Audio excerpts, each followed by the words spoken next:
à l'objet de juger na cour d'appel de 4 mairies ou na parquet général ya la grande instance ya parquet ya Matete au ba juger mais ça na risque de condamnation il y a 20 ans de prison on est bisibino parce que le monsieur a payé beaucoup d'argent en plus si comme on a etangami mingi surtout na makambo Italie likambu ya pillage ya mbongo ya mboka na biso oyo ya pasi nous souffre matin midi soir même il pas autre chose en côté comme de la pays pas pays avancé mais il y a quelqu'un individu avec déranger mboka bandeko et ko déranger ko le santé parce que il y a condamnation individuelle etali baboté ceux qui bango ba qui na ko sala ba chantage ko finga na télévision entre la monique.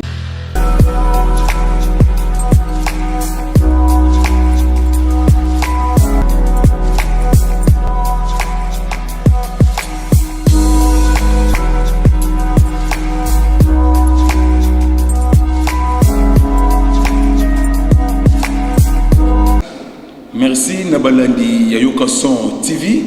Merci à Mingi vraiment Bisika Bozali. Nzambe oya likolo abateli bino pe abateli biso surtout abateli mokonzi monene ya mboka oyo babengi RDC mwana mboka kombo na ye Félix Antoine Tshilombo Tshisekedi vraiment homme de parole.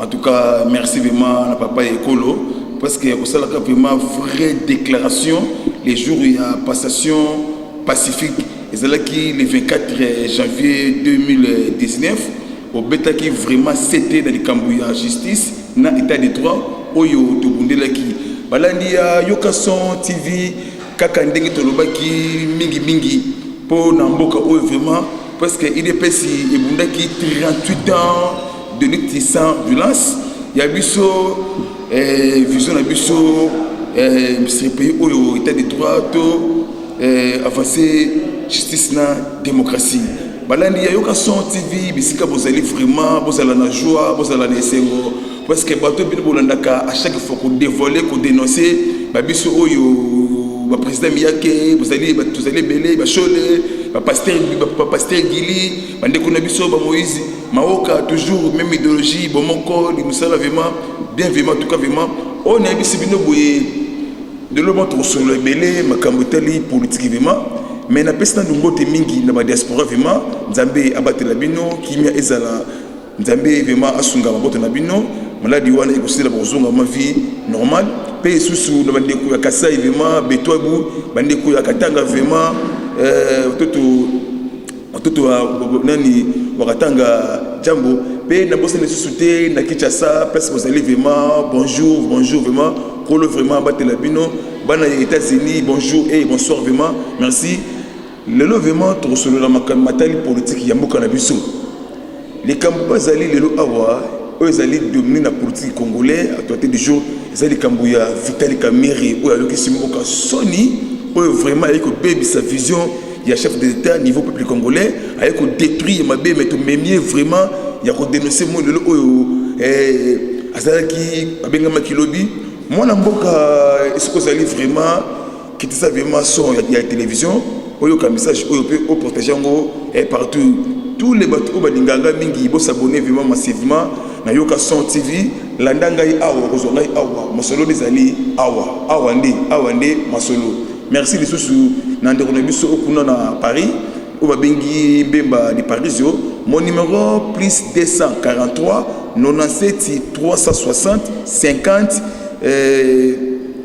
14 sur WhatsApp au benginga au recevoir vraiment au vrai info yamboka lobby caméra lokangile niking a komaki na 13h10 na cour d'appel ya Matete mais avant comme à solo qui na molonga na oyo ayoki simboka soni vraiment détruit ba foyer ya bato vraiment parce que salaire du péché c'est la mort le vraiment et salami a komaki kuna na parquet parce que bayamba qui est lobby na procureur ya cour d'appel au babengi Kisula Kitika en tout cas vraiment bravo coup de chapeau vraiment na état de droit coup de chapeau na justice congolaise c'est la première fois histoire ya Congo comme on a vraiment qui en Afrique et tikala ko sala maté en tout cas vraiment et puis si vivement pour politique il y a président Félix Nabato Bandima qui était surtout dans les pays Afrique, dans l'Amérique, dans l'Europe vraiment parce que les Américains acclamaient fort le président Félix. Merci vraiment. Je suis vraiment salut vraiment Moussala Nayo.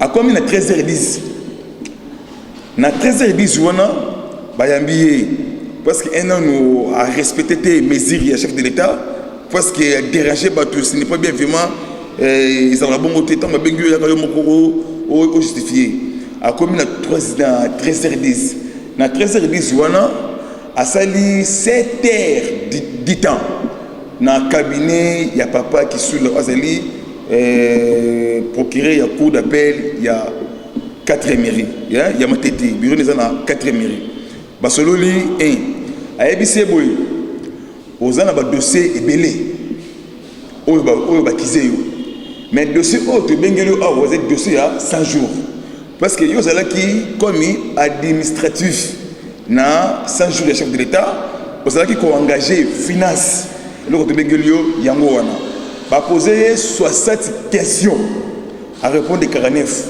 mais qui sous là c'est un sage moto ayebi toi relobate ayebi justice a posé quelques questions directeur à Kangami directeur vraiment il faut démissionner en plus si au longo directeur place maintenant on retient moto oyo a avancer vision ya chef de l'État parce que que simboka soni vraiment bambongo ebele ki moyibi oyibi mbongo o détruit biso o détruit makambe ebele pour na vie na yo intérêt ya famille na yo na bana na yo na parti na yo mais IDP sekundaki pour na justice na état de droit parce que makambo tout autre baka awa likolo nzambe akaka yango nzambe merci vraiment oyoki yango pe et salami lobby tout le monde qui vraiment na 18h30 hein Kasongo a escorté vraiment une des ti na prison il y a makala na chambre 8 na katu kuna bazali 16 personnes tout le monde y a été signe na maboko boye parce que ezali désespoir parce que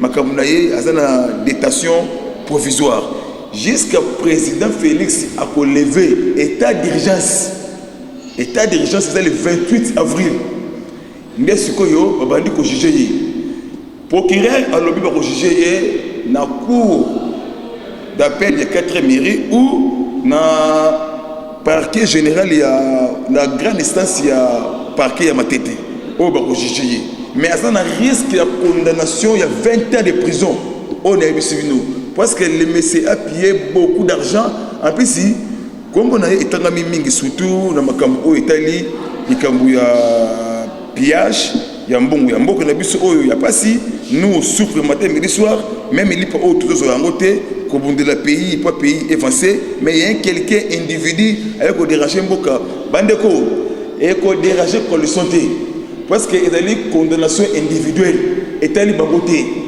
ceux qui bango ba qui na ko sala ba chantage au fin de la télévision entre la moni qui maye les gens OK parce que le monsieur a volé ayibi mbongo ya mboka il faut qu'il y ait la justice là ils ont condamné même 30 ans même 20 ans parce que c'est la leçon de président africain parce que premier pays d'Afrique oyo et bengi directeur ya cabinet ezali RDC pourquoi parce que Congo ezali pays oyo ba bengi yango continent ya Afrique RDC parce que berceau de l'humanité pays oyo et koufeli ba kebeli en cause de matière première parce que les mais c'est toujours accusé c'est lui qui a engagé sur Koyo il y a beaucoup de personnes qui vont créer une rébellion na Ituri parce que ancien moboutiste il y a à base ya makambo wana na sengi na tata ekolo vraiment qui est dans mbongo na l'application vraiment parce que Kabila et Kamere égali Kibundoki égale détournage égale tuerie égale insécurité égale corruption totale parce que chef de l'État Tango a signé 3 ordonnances alors qu'il lutte contre la corruption et lutte contre le terrorisme bravo vraiment la justice congolaise au salut Moussalamoro vraiment et c'est ici peuple congolais partout et c'est ici la diaspora na biso na là-haut baza libanda banamboka toujours likambu ya lwakaningili ezali dominer le levement actualité ya makasi on est bisi bino boye 2023 élection parce que Kamere azalaki candidat ya pays voisin wana na 2023 on a bisi bino candidat il y a 2023 pour créer trouble dans le Congo. Mais déjà casier et judiciaire et baby l'élection a postulé P à longue directeur il y a cabinet pour naïe moi maman masobele abou pia à longue vraiment à ça na présent kuna ti bakolongola état d'urgence et ça le 28 de babandi ko juger ce qu'on va juger après condamnation tantôt il y a 1000 ans tantôt 30 ans. Et tu as presque sonné vraiment. C'était volé, c'était sorcier pour détruire la population congolaise. Non. Bravo, IDPS, vraiment. Les autres qui ont vraiment réponse. Parce que dossier Ezamoulaï, bientôt Johnny Tumba, c'est un ministre qui est parti INC. Les MCP, parce que Johnny Tumba a détourné plus de 32 000 $ américains. Bon, il y a loi qui n'a pas travaux il y a 100 jours, il y a Mokondi Mboka à niveau ya Kassai. Ça c'est quel parti? Parti il y a des détournements pour détruire Vision. Parce qu'autour il y a président vraiment bientôt ils allont vraiment limoger l'ex-président pour avancer Vision et peuple congolais. Peuple a bénéficié, peuple a ça bien. Ceux qui caméra qui président Félix, mais moi que ça beauté, moi qui avancé ma casse, complicité avec Fatigue, solo avec une Kabila pour comment il va créer coup d'état, complicité avec qui dit on a vu ça à Sana Katanga Gédéon, mais tous les plans la bino dévoilés, c'est fini pour la bino. On a vu nos pays où ils ont changé. Tous les Rwandais étrangers au Bazar Awa et vous allez recensement. Élection et vous allez en 2023. Mais avant l'élection, recensement, tu es congolais, tu es étranger. Wazali Rwandais et Yango déjà ami bongamaka. Parce que ce qu'il y a opération Kamata, opération Mukwata, au Sakali, aux yeux et locaux, prison. Parce que Makala caméra à sa chambre numéro 8, en démarité à comme kuna basila sili mayele. À mon ima porte à prison Makala. Bravo vraiment, na kisula vraiment, coup de chapeau vraiment. Le peuple congolais a simana yo, a simba peuple. Na sengi na ba député attention avec le Kondi Mboka, attention avec la justice parce qu'ils allaient condamnation individuelle. Ils ont dit individuel. Ce n'est pas nous IDPS, c'est la justice congolaise. À ça il faut pour sauver honneur il y a RDC dans le niveau il y a international. Attention. Laisse fatigue au travail. Mingi azali lâcheté. C'est un sage de l'Afrique. Also de la bisotou. Oza les Kambouté ya Muluba, les Kambouté ya Mukongo, les Kambouté ya Muyandi, les Kambouté ya Mumbunda. Oza les Kambouté ya peuple congolais Bantou. Besika Bozali, Mela Koka, on a sino Singezali Moulaï. Allonge. Et ça Moulaï. Mais pourquoi Louaka Ningi les Nikingi Vital? Pourquoi Begaki va voka na partie du match? Les messieurs a compris, le pire arrive bientôt. Le pire arrive bientôt. Le but de qui délégation INC. Parce que nous avons chef de l'État. Lobby na Oya. Chef à lobby en go. À lobby et ça les camouillagis, il y a justice. Mais la coalition est qu'on dérange toutes ces choses qu'on va faire. En tout cas vraiment bravo Nakisula. Aux la sécurité de la population. Dans les Oyo, il y a les colos. Baïmboka Oya, Yokason TV. Place vous allez vraiment beau brancher belé vraiment na Yokason TV. Mboka na biso et pour changer parce que si des bandades dans le pays et Afrique mboka na biso avancer vraiment la justice Roger Tingi condamnation en prison toujours il y a makala tant mon conduit mboka sur pouvoir avant que bon c'est déjà prison makala mbeto ya kitoko avec mwinda ya pembe le oyo caméra moni mais oui caméra écoute litsa bundate ya caméra ça ça c'est la preuve il a vu à côté de prison même il a cause que le cahier et ça ne peut pas na mboka oyo ba gaz lacrymogène na kangami tout wana la bloc kenda le autre par terre amoni ndenge ça la vie biso chez nous IDPS d'abord première chose c'est la justice oyibi sans pitié mais pas na biso bon on a qui conseiller Fati ça qui condamné dans makala, condamné dans makala. Affaire il y a diamant, il y a Kassai. Hein? À côté qui prison. Hein? Même ngapé président Miya qui mon maman Maso Belé ata naïbi na kozala arrêté na kei na pris na prison. Toujours les Kambo et na succès parce que ba kaka et qu'elle peut Kamoko Kabila peut préparer bientôt pour aller dans la prison parce que Awa Moussala est bandit parce que Kabila a tué plus de 15 millions de Congolais, les familles violées, les richesses pillées, complices avec les pays voisins. Congolais vraiment union fait la force vraiment linga muninga na yo pesa muninga na yo et faut ya bien en plus si bo fingate président Félix Mboka oyo et bébité dans la Félix Kabila a dirigé Congo plus de 18 ans Congo commis par terre en cause des pays voisins surtout Kagame Rwandais et monsieur Kaguta Yoweri Museveni en plus si président appelé John Magufuli Tanzania Mboka oyo FC bino boye ngai awa nakota na komba motuté car combo ya Fati pour la vision n'entend la cima vous êtes Fati payer Kobonga tant mamoni Fati a laissé gratuité enseignement allez ba réunion et bandi boutou comment pour détruire comment pour non Fati en Koufaté Fati des idées pour sauver peuple bantou congolais son père ya Fati papa naé atamboli bien makas ndo moni et songeli mona nayi tozela nanu tata mokonzi ekolo Fati Beton alongola nanu état d'urgence et aussi les 28 pe on m'a appelé président Balamako communiqué sur l'état d'essai 2 mois de sous il y a état d'urgence nakati ya mboka oyo ya biso oyo Congo balandi ya Yokason TV toujours nous continuer ya biso émission na biso et ce que vous allez vraiment brancher vraiment tikala vraiment vous appéter ça vraiment place moko dossier eza moulayi dossier eza moulayi après Vital Kamere Luaka Ningile oya longwe directeur ya Libela parce que on le souté panaye Abou puis vraiment bossa na place wana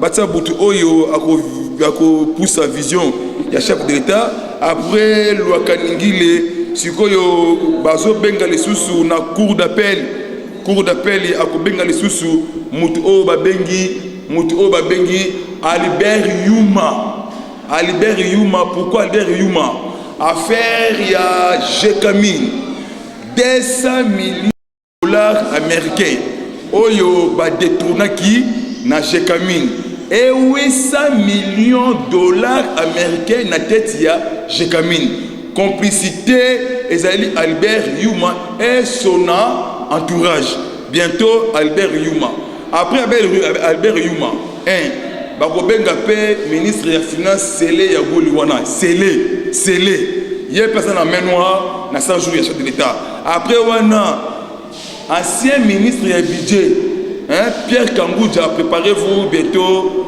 na prison makala awa mawezate vraiment opération singa na manyolo vraiment mukwata double mamoko na makala après aye André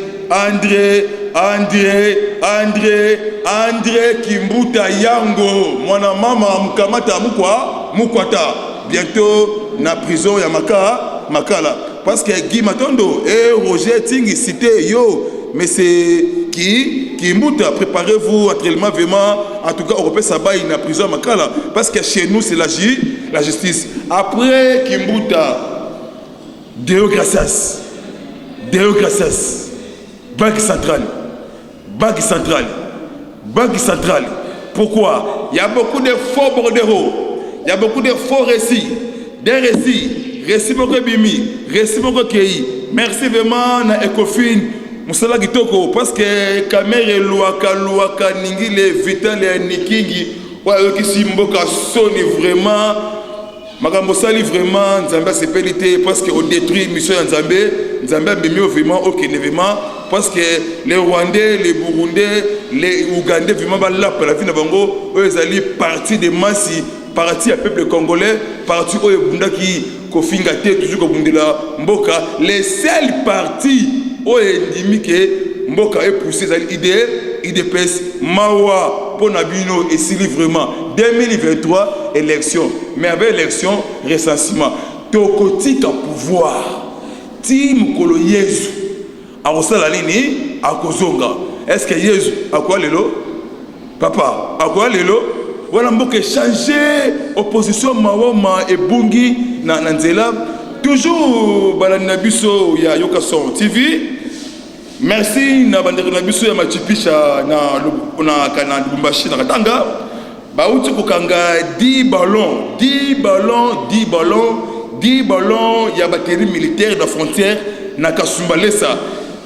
Mais noir ezali ya ba autorité katangé quelque chose pour préparer coup contre pays. Mais merci vraiment na machipisha ndé vraiment pour dévoiler batterie militaire wana pe na sengi na ministre intérieur et papa Kako de Gilbert et ce que ça arrive vraiment landela dossier wana vraiment parce qu'il y a un main noir au eza na kati ya Congo. États-Unis d'Amérique avait dit bravo à lobby vraiment bon merci vraiment congolais vraiment à pousser justice. On a bisi bino boye ba avion ya kiawa et bimisi tous les sortisans libanais. On a bisi bino boye mutu arobimate oyo tout a sali viol oyo a sali tuerie oyo a pillé nous nos richesses a kozala arrêté et ce que zali branché awa info na biso ezo kende kitoko vraiment ya mboka oyo pays na biso ekovance parce que délégation o mukonzi ya mboka atindaki na Okatanga pour un problème ya Gédéon Kingu parce que bientôt plusieurs personnes interpellées surtout na Tanganyika. Zoé Kabila c'est un sorcier. Zoé diable de Tasmania pour détruire notre pays. C'est fini pour toi Zoé Kabila Kanambe mbongo tu oyibi ekotikala na kesi ya l'état mboka oyo comme na budget ya 80 milliards pe kokoma parce que papa Etienne Mulumba alobaki yango alobaki na kotonga mboka oyo na ba poche na ba poche na bango parce qu'il y a beaucoup de gens ba voler bambongo trozo mbongo wana tokotongilango RDC pays de biso évancé te limite mutu ayi bambongo pona ko salir Fati te boye le wana parce que président a fingamaki mingi ba question mbele na ba TP5 na ba France à cause du problème il y a 15 millions mais Fati alobaki boye même une famille nangai, même une partie nanga politique, même une proche nanga, même on ninga nangai.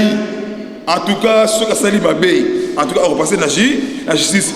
Bon, si kako salir mo kondi yamboka yete, c'est la justice. Ce n'est pas Fati qui a donné ordre, non, c'est la justice. Ah, Luaka Ningile Nikingi Vitalima, en tout cas vraiment, mawa vraiment, mambu maso belé, mukwata mukamate. Opération Tungu Yulu. Ah, IDPS. Parti à Bassage. Parti à Bapomba. Parti à Bassage. En tout cas, bravo à tous les combattants. Bravo à tous les combattantes.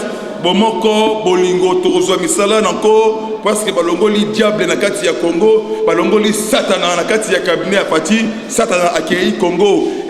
Évancé. Aujourd'hui, information parce que biso botu tout à cas makasi kaka na recherche dans les médias na biso parce que tolandi affaire ya Gédéon tolandi ezali na Bukama ezali na Katanga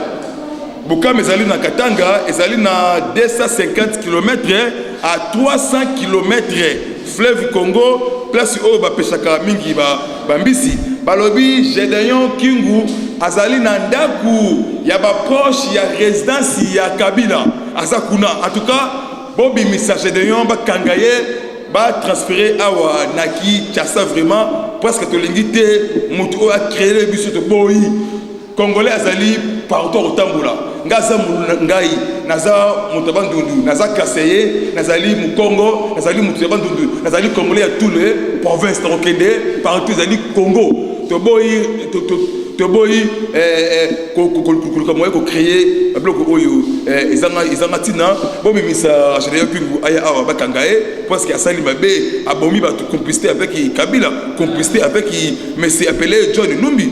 La rébellion c'est fini. Pourquoi c'est fini? Parce que le cousin Yamboka et le Biboye rébellion et au salamate au coup d'état et au salamate au pouvoir dans la élection parce que ceux qui fatiguent, ceux qui dépassent, même ceux qui élection, pression que ça la maté tout ça l'élection. Père Sabino, oh, tu peux ça pouvoir. Bon, personne n'a ni pouvoir. Bon, personne n'a ni pouvoir. Il dépasse dans un côté congrès. Tu as mis si fatigué comme président, il dépasse. En plus, il est fatigué, il dépasse. Abimi si il y a président, fatigué, toutes ces candidatures. Est-ce que fatigué qui candidature n'a cache? Jamais.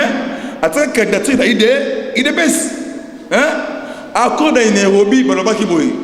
Oh, à cause de la majorité, il y a une primature. Il y a une majorité politique qui est dynamique. Politique qui est dynamique. Ils ont changé jour au jour. Il y a une imité. Il y a FC sur le pays, il y a une majorité, il y a une primature. Il n'y a pas désaccord entre Caméré et Fatih. Il n'y a pas désaccord entre INC et IDPS. Accord Moko, et ça n'a pas été. Fatih, ça n'a pas été mandat, IDPS a géré Mboka Oyo. Tamoula est vraiment pour que le pays est changé. Car en dengue, et tient la Lobaka, Namboka Oyo, opposition est aussi là. Oui, et aussi là vraiment, parce que Mawaming vraiment, Mboka Oyo. Sorozali namte mabe tika yango totika kofingana totika kotongana ezali bien te mboka ebonga mbala moko te ezarrêté par étape parce que Congo baby 50 ans au Congo et baby et bongana simote il en était mais 2021 ezali 21 cercle na RDC pourquoi 2021 Fatih Akokoma président de l'Union africaine parce que ce Congo est décollé 2021, président de l'Union africaine. On a vu Sibino Bouye. 2021, décollage à Congo. Congo est changé. Mboka Oyo est bien. Affrontement et Salamaki na Itour, na Djugou. Les Maïmaï appelés, les Maïmaï Ngomino, parce qu'il y a un colonel, parce qu'il y a un frère de Akima, à un groupe appelé Moussa Seka Baloukou.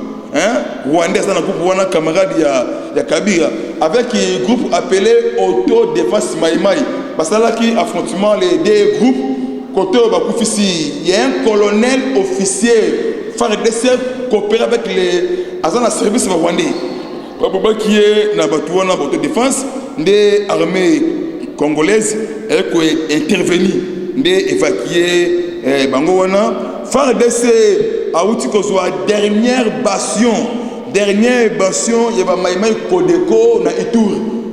A ce espace wana na minute oyo armée congolaise a commis na 98% pour na quota sécurité étendue à RDC.